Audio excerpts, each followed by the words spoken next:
قناعت 2 جامع ترمذی نمبر 2305 میں موجود ایک حدیث میں حضور نبی اکرم صلی اللہ علیہ وآلہ وسلم نے مسلمانوں کے اختیار کرنے کے لیے چند اہم خصوصیات کی طرف اشارہ فرمایا۔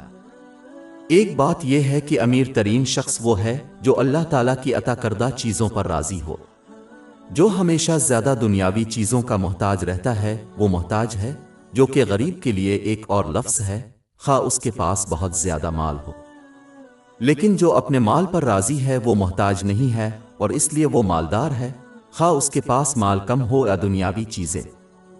اس کے علاوہ جو اللہ تعالیٰ نے انہیں عطا کیا ہے اس پر راضی ہونے والے کو فضل عطا کیا جائے گا، جس سے ان کے مال ان کی ضروریات اور ان کے زیر کفالت افراد کی ضروریات کی تکمیل کو یقینی بنائے گا، اور اس سے انہیں ذہنی اور جسمانی سکون ملے گا، جبکہ جو لوگ اس پر راضی نہیں ہوں گے ان کو یہ فضل نہیں ملے گا۔ اس سے وہ محسوس کریں گے کہ گویا ان کے مال ان کی ضروریات اور ان کے زیر کفالت افراد کی ضروریات کو پورا کرنے کے لیے کافی نہیں ہے۔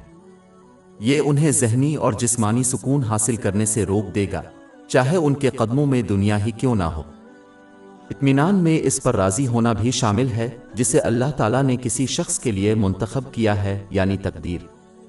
ایک مسلمان کو اللہ تعالیٰ پر پختہ یقین رکھنا چاہیے، وہ ہمیشہ اپنے بندے کے لیے بہترین چیز کا انتخاب کرتا ہے، چاہے وہ اس کے انتخاب کے پیچھے موجود حکمتوں کا مشاہدہ نہ کرے۔ باب 2 البقرہ آیت 216۔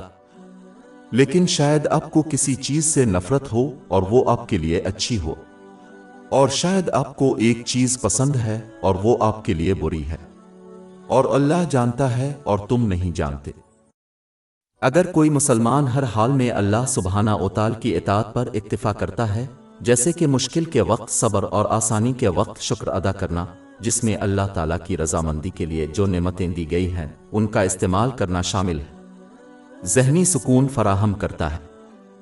ہماری ویب سائٹ www.sheikhpod.com پر 400 سے زیادہ مفت e books, audio books, infographics, podcast اور بلاگ دستیاب ہے۔